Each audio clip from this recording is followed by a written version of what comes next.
Ito pong mga tao na ito, ultimo litrato ni PBBM noong nakaraang eleksyon, nakasama si Alice Gu, ginagawa pong issue at sinasabi na puro kayo plant ni Duterte, plant ni Duterte. Tapos ang nakalagay na litrato, si Alice Gu at si PBBM, si Alice Gu at si Amy Marcos.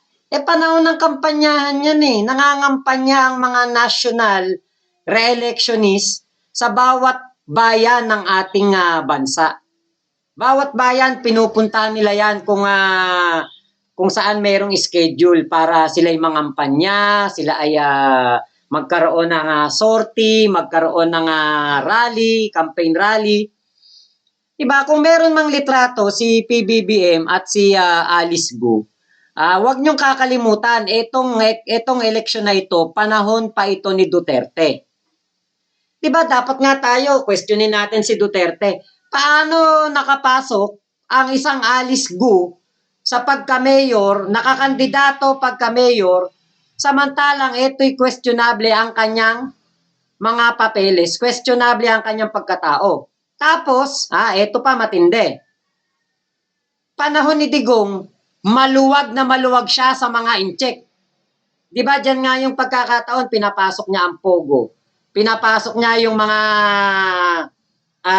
sindikato ng incheck dito sa Pilipinas.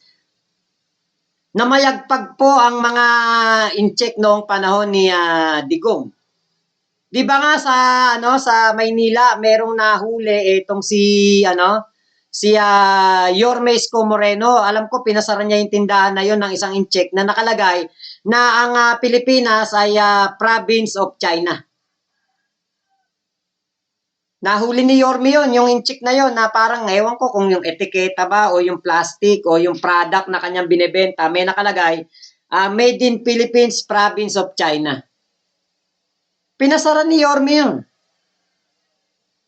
Diba kasi nga, nung time na yun, kiling na kiling itong si Duterte sa mga incheck. Pero ang mga incheck po, sinamantala lang ang pagkakataon na yan. Inangkin ang ating mga isla, ang mga shoal, ang ating mga karagatan na sana tayo ang nakikinabang. Pero pinamigay ni Digong.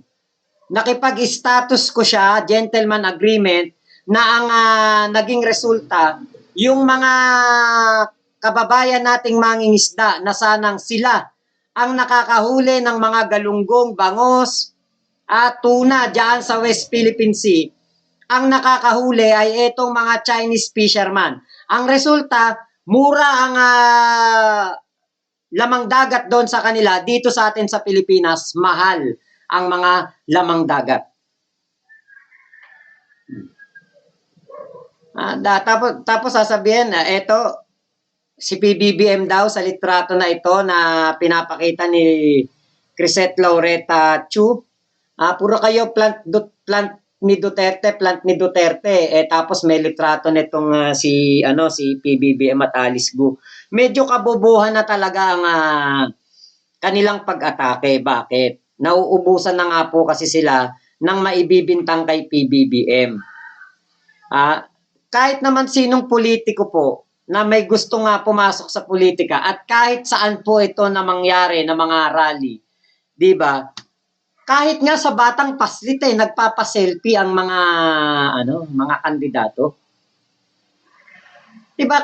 Yan isa ng paraan ng pagkuha ng puso ng masa, yung makipag-selfie ka, makipaglitrato ka, makipag-kamay ka sa mga politiko sa inyong local government unit. Diba walang problema dun pero binibigyan po nila ng problema. Diba? Dahil nga po, etong si Alice Gu ay may litrato with PBBM.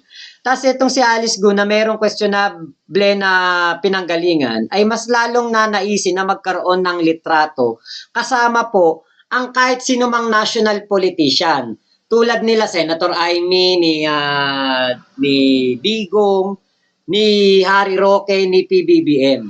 Bakit? Siyempre, yan po ay isang validation o kumbaga pag-legitimize sa kanyang mga pagkandidato. kumbaga parang bragging rights to. Na etong tao na ito ay nakasama ko sa litrato. O kunwari, ano sinasabi niyo yung chika ko? Ito nga, kasama ko si BBM sa litrato. Diba doon sa kanyang mga constituents, malaking bagay yun. Yung makita mo na yung mayor mo kasama yung senador, kasama yung presidente, kasama yung dating opisyal ng gobyerno, malaking bagay yun sa mga taga-Banban. At hindi nila pag-iisipan ng masama si Mayor Alice Go. Diba? Kaya yang pong mga ganyang litrato, wag nyo nang gamitin kasi napakadaling i-debunk niyan. Diba? Kung itong si PBBM ay nakapirma sa isang papeles na sinasabing Pilipino, etong si Alice Go, may seal ng President of the Philippines, doon, maniwala pa ako, may kinalaman si PBBM dito sa tao na ito. Pero yung ganyan, litrato lang, Diyos ko. May litrato nga ako na kasama ko si Vice Gande. Hindi ko na lang makita eh. Oh. Kapag nakita ko, papakita ko sa inyo, kapag ba ako may litrato ni Vice Ganda, tapos si Vice Ganda na involved sa droga, addict na rin ba ako? Diba? Hindi po maiiwasan ang mga sikat po na tao may kasama